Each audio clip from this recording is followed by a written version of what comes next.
너무 어려운 이야기를 해서 멍한 것 같아서 제가 좀 쉬어가는 시간을 만들었습니다. 코끼리 냉장고 놓기라고 하는 유머가 있었어요. 80년대. 코끼리 냉장고를 어떻게 넣습니까?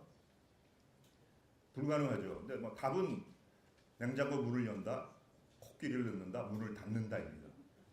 즉 규모는 사이즈는 생각하지 않고요. 형식 논리죠. 그래서 80년대 전두환 시절의 그 넌센스를 시대에 맞는 그 넌센스 퀴즈인데요.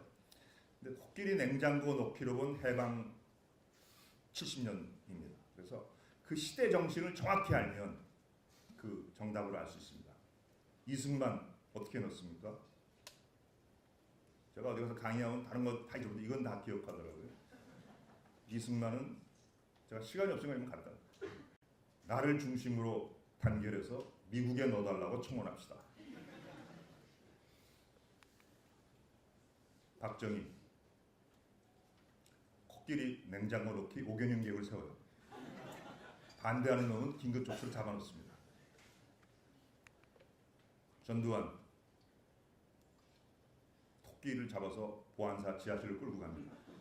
너 이 새끼 코끼리지 아닌데요. 이 새끼 전기고문 물고문 나는 코끼리다. 차출서를 써서 같이 냉장고에 넣습니다. 노태우 기자회견을 합니다. 제가 어젯밤에 분명히 넣었어요. 믿어주세요. 김영삼 본인이 냉장고에 들어갑니다. 걔한타 믿어들었나.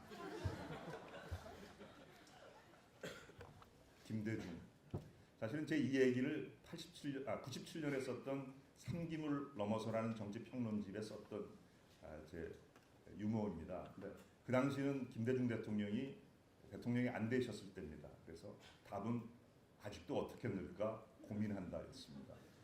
그 다음에 되셨는데 뭐 적합한 제가 총기가 없어져서 그런지 적합한 맞는 게 없더라고요. 뭐 물론 보수들은 김정일에게 물어본다 이렇게 하겠죠. 넣어달라고 한다든가 뭐 그건 막 적당한 건지 아닌 것 같고요. 그 다음에 노무현 대통령 뭐 저도 이것도 또 없어 제가 그 다음에 이명박 이건 확실하게 아는 것 같아요. 순실이한테 부탁한다. 자, 한국 예외주의라는 이야기를 좀 하겠습니다. 아까 얘기한 대로 왜 한국은 유럽과 다르게 진보 정당이 되지 않는가? 거기에 대한 뭐 힌트는 미국 예외주의입니다. 립셋이라고 하는 유명한 학자. 미국에서 뭐 립셋만 아니라 유명한 화두죠. 왜 유럽과 다르게 미국은 사회주의 정당이 존재하지 않는가라고 하는 화두입니다. 그 이유는 유럽은 오랜 봉건제가 있었죠. 근데 미국은 안 그렇다. 왜? 인디안 다 죽이고 그다음 이민 사회고 뭐 등등. 근데 그 얘기를 하게 되니까 뭐 복잡한 얘기입니다. 그냥 간단한 얘기. 그러면 비교할 때가 사실 유럽하고 비교하면 안 돼요. 왜? 이 비슷한 조건을 가진 나라들이 어디야? 캐나다하고 호주입니다. 호주도 다 전 자본주의적인 봉건적 그게 없었고요. 이민 사회고 근데 그런데 호주하고 카나다는 다 사회당이 있습니다.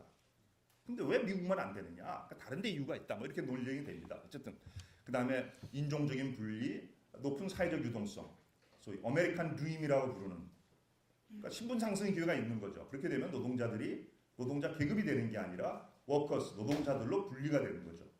개인적인 해결책을 찾는 거예요. 그런 것. 그래서 열린 계급 사회가 되니까 아메리칸 드림. 그다음에 선거제도. 미국 선거제도는 승자 독식적인 비례대표가 한 석도 없습니다. 그다음에 선거인단 제도예요. 이번에도 그랬죠. 이번에도 그렇고 2000년 선거도 그렇고 결국 표로는 힐러리가 더 많이 얻었다. 근데도 선거인단 때문에 지는 것이죠. 이런 사실 미국의 사회당들이 10%대의 지지율을 가지고 있었습니다. 20세기 초만 하더라도. 근데 한 석도 못 갔네. 비례대표가 없으니까. 그래서 이제 실패했다. 뭐 이런 이야기들을 합니다. 그러면 한국은 어떠하냐?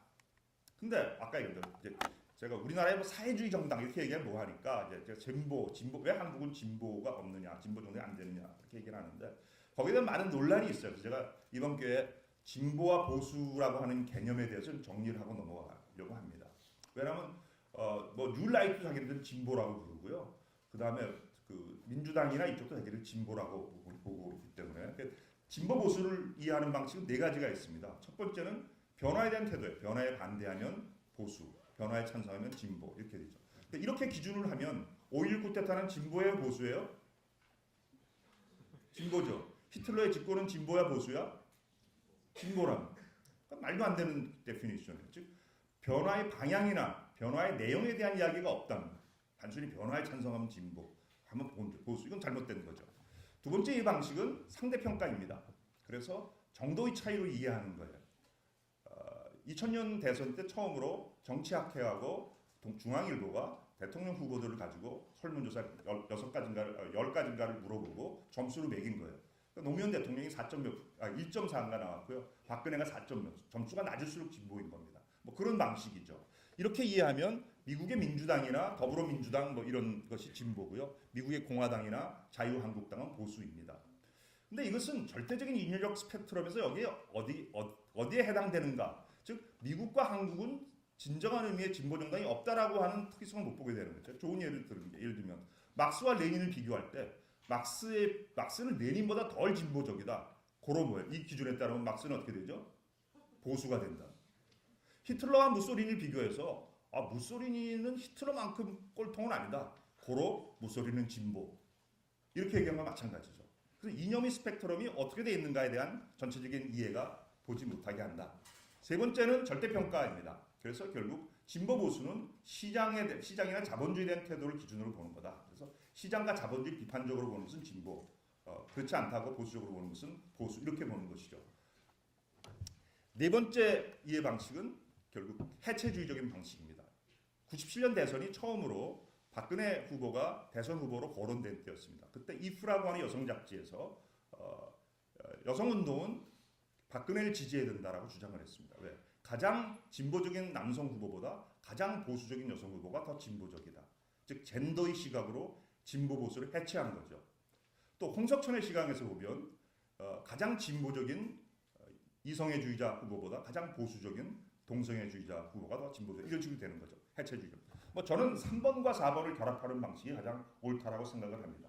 어쨌든 뭐 하여간 진보라고 하는 것을 단순히 우리가 2번식으로 더군다나 2번식으로 이해하는 방식에서 굉장히 중요한 것은 거예요. 사실은 영어의 진보는 리버럴을 번역한 이 사람들은 민주당은 리버럴을 번역을 해서 그러니까 저는 자유주의 이렇게 부르는데 맞죠? 리버럴이 그러니까 프로그레시브가 아니라는 말이에요.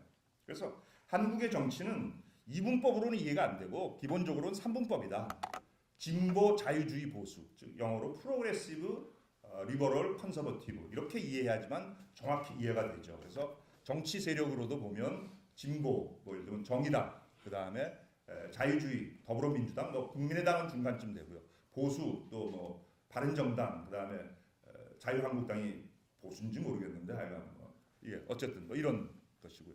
그 다음에 그 시민사회 수준에서도 진보가 민주노총 같은 거라면 시민단체들이 자유주의이고요. 뉴라이트는 보수고 이런 식으로 해서 우리 사회는 이념적 3분법으로 이해하는 게 옳다 이렇게 볼 수 있습니다. 그래서 제가 얘기하는 여기서 왜 한국의 진보 정당은 안 되는가 하는 것은 자유주의 정당을 얘기하는 게 아니라 유럽의 3인주의 이상 그러한 정당들을 의미하는 것입니다. 그래서 한국 예외주의를 얘기할 수 있는데요. 제가 이제 그 미국의 먼슬리 리뷰라고 하는 유명한 그 좌파 잡지가 있습니다. 창간사를 쓴 사람은 바로 아인슈타인입니다. 여러분이 아인슈타인 그러면 그냥 세계적인 물리학자로만 알지만 그 사람은 유명한 사회주의자였고요. 반전운동가였습니다. 그래서 그 아인슈타인이 창간사를 쓴 유명한 잡지가 이제 먼슬리 리뷰인데 거기서 노동 특집에서 제가 이제 한국 그 바로 이제 예외주의에서 쓴 바로 거기 쓴 표현이 이거예요. 우리나라가 과거에는 약한 노동, 그 다음에 진보 정당의 부재 이러다가 이제 80년대 후반에서 나오면서 이제 레이트 블루밍, 그래서 노동운동의 뒤늦은 개화, 진보 정당의 뒤늦은 개화 뭐 이렇게 표현했는데 바로 이 약한 노동과 진보 정당의 부재 이것이 한국 예외주의죠. 왜 그랬는가? 뭐 우리가 쉬운 거로 가장 쉬운 거 반공주의죠. 반공주의. 뭐 일상생활이 아니라 학문적 용어에서도 계급이라는 말을 쓸 수가 없었어요. 다 계층 이렇게 썼습니다. 지금도 다 계층을 더 많이 쓰죠. 그러니까 계급이라는 걸 쓸 수 있는 데는 딱 한 군데였어. 어디야? 묘하게도 극우 조직이야. 군대, 병장, 상병, 준장 이게 계급이잖아. 그렇죠? 그 외에는 계급이라는 단어조차도 사라졌던 게 우리 사회입니다. 그래서 아주 극단적인 반공주의 이것이 이제 하나의 원인이고요. 두 번째는 산업 구조에서 경공업이 이제 분산적 구조입니다. 물론 그런 의미에서 70년대, 80년대 여공 뭐 이런 거죠. 우리가 흔히 보는 그 아름다운 청년에 나오는 것.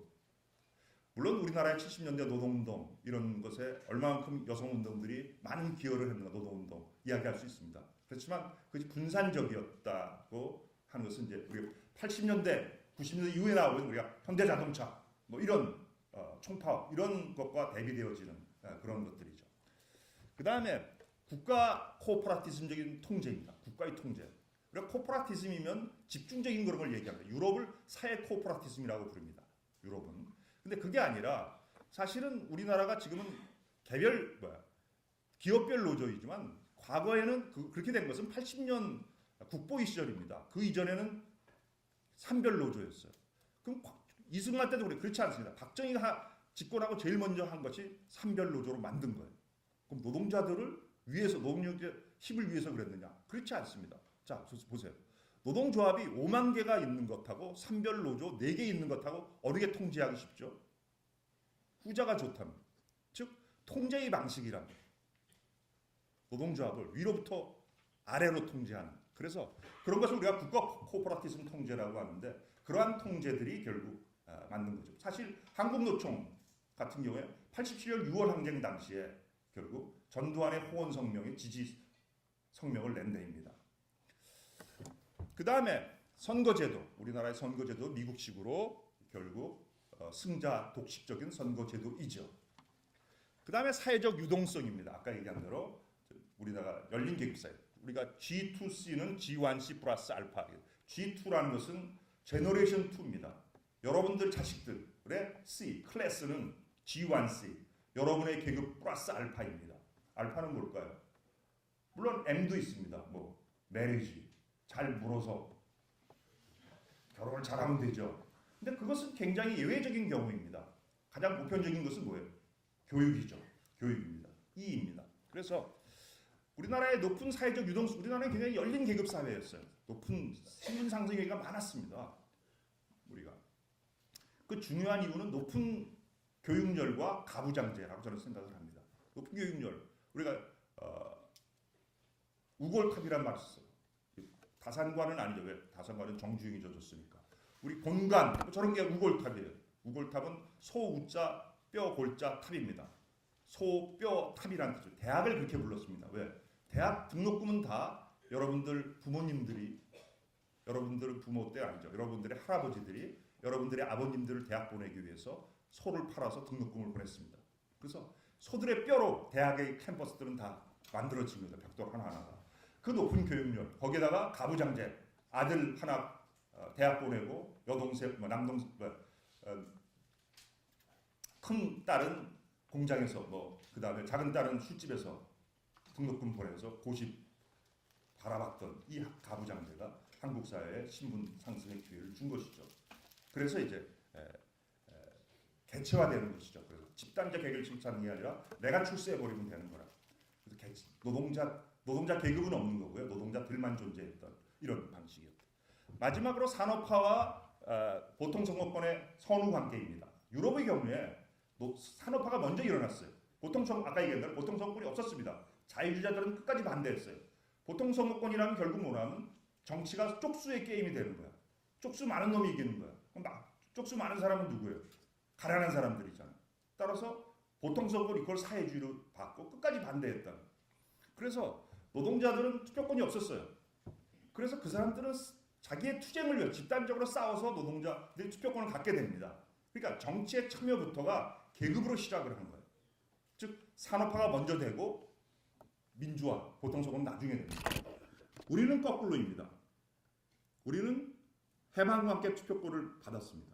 그리고 산업화는 60, 70년에 됩니다. 따라서 우리는 기본적으로 정치란 시민의 권리, 국민의 의무입니다. 국민의 권리. 계급으로서 참여하도록 배우지 않았습니다.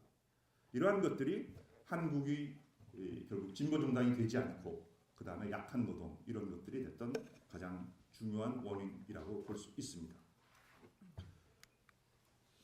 그리고 이런 한국 예외주의의 결과는 결국 정치의 실패와 실종입니다. 정치란 무엇일까? 저는 정치란 간단하다고 봅니다. 즉 사회적 갈등, 어느 사회든 갈등이 없을 수 없습니다. 그러한 갈등을 제도의 틀 내에서 조정하는 것입니다.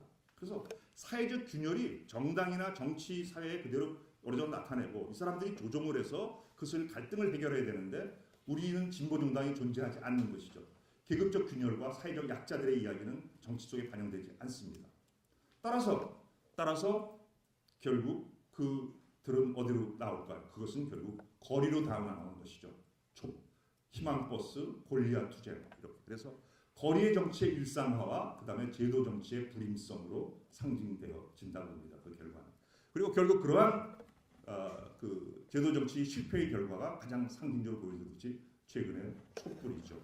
그래서 불임적인 국회와 그 다음에 촛불이라고 하는 것이 한국 예외주의의 결과로서 가장 잘 보여주는 게 아닌가 싶습니다.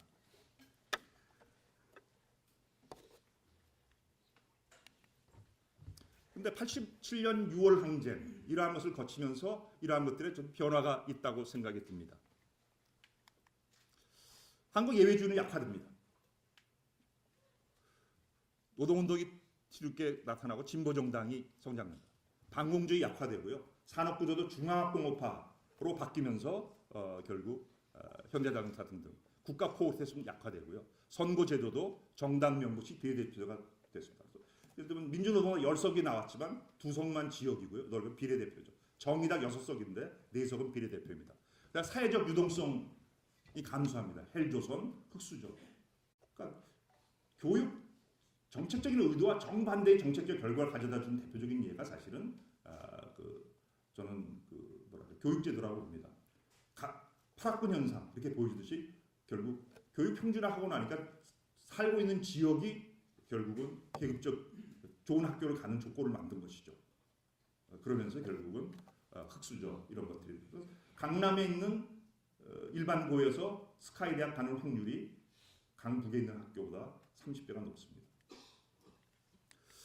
그런데 새로운 정맥이 생겨납니다. 그것은 지역주의입니다.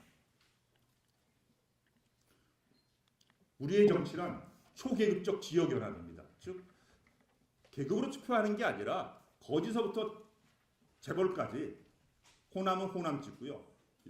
재벌에서부터 거지까지 영남은 영남 찍습니다. 그래서 계급을 가로지르는 지역 투표인 거죠. 그래서 우리나라 지역 균열 지수가 약 60%에 가까운 그런 것이고요. 투표 결정 요인으로 이념적 정향은 별로 중요하지 않습니다. 지역 연고가 가장 중요한 기여를 하고 있는 것으로 나타나고 있습니다. 그래서 보면 우리나라의 우리나라의 정치적인 균열은 보면 해방 정부를 지나고 민주 반민주가 지배해 왔는데 87년 민주화가 되면서 진보가 살아난 게 아니라 지역주의가 오히려 압도해버리는 한국 정치를 얘기하면 지역주의 압도적인 우위하에 약화됐지만 사라지지 않은 민주 반민주와 부상하고 있지만 자리 잡지 못한 진보 보수가 결합되어 있는 양상이죠. 거기다가 최근 들어서 이제 세대가 부상하고 있습니다. 그래서 결국은 보수로 변환하는데 굉장히 중요한 장애는 지역주의다. 두 번째 장애는 신자유주의입니다. 87년 이후에 그 시장 만능의 신자유주의가 전면화하면서 비정규직이 일상화되고 고용은 불안합니다. 노동자들은 파편화되고 연대는 약화되게 되었습니다. 그래서 대기업 막스의 경우 왜 막스는 하필 단순히 빈민층이 아니라 노동자가 혁명의 주체라고 봤을까요? 그들은 단순히 못 살 뿐만 아니라 체제를 바꾸는 것에 대한 이해관계가 있을 뿐만 아니라 바꿀 수 있는 전략적이 있다고 보았답니다.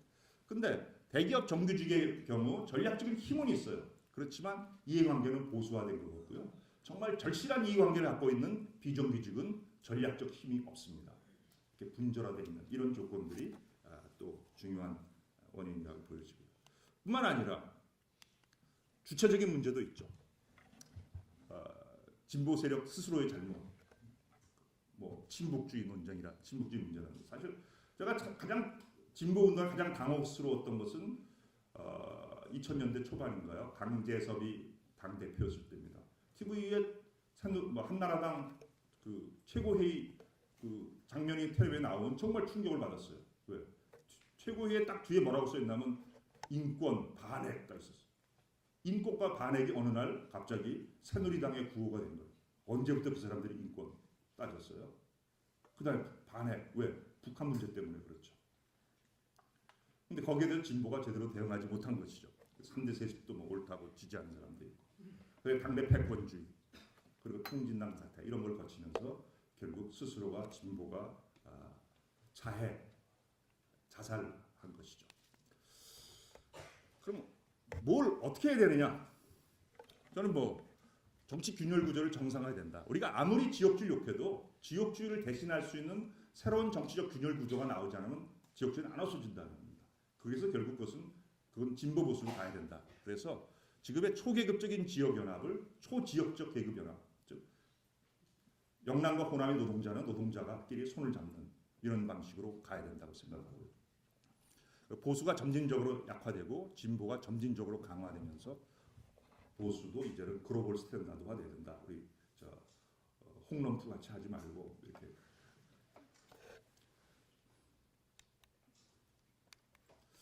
그다음에 제도 개혁이 필요하다. 독일식으로 선거제도를 바꿔야 된다.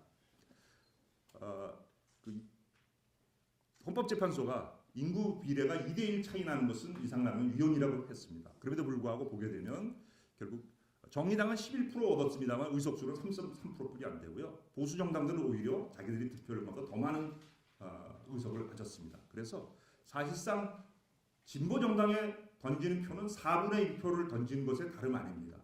다르게 얘기하면 진보 정당의 한 표는 보수 정당은 4표씩으로 결국 되고 있는 게 우리의 사실이다. 이걸 바꿔야 된다. 독일식으로 바꿔야 된다.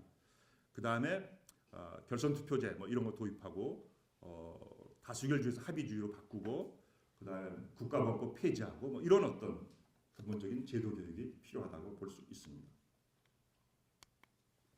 진보의 쇄신 필요하다.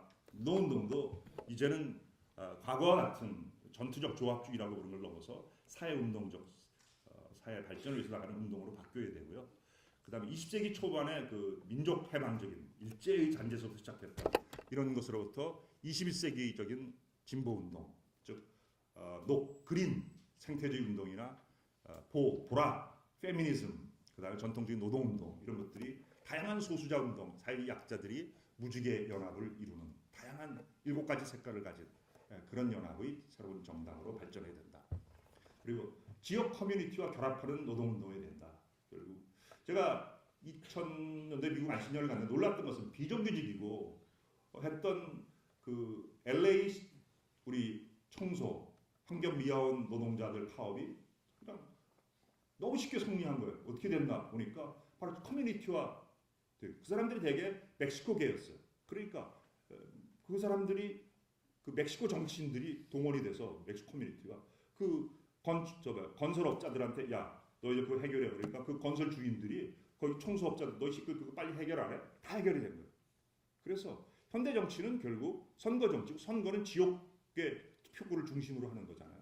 지역 커뮤니티와 결합하지 못하는 진보 운동은 실패할 수밖에 없다고 저는 생각을 합니다.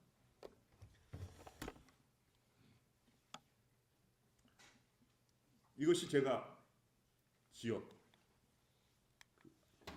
한국 예외주의에서 하고 싶은 이야기입니다. 그래서 새는 2개의 날개로 날아야 됩니다. 근데 우리의 경우 한쪽 날개는 독수리, 한쪽 날개는 병아리인 이러한 모양으로 날고 있기 때문에 2개의 정상적인 날개로 날기 위해서는 한국 예외주의를 넘어서야 된다는 것이 저의 한국 정치에 대한 이야기입니다.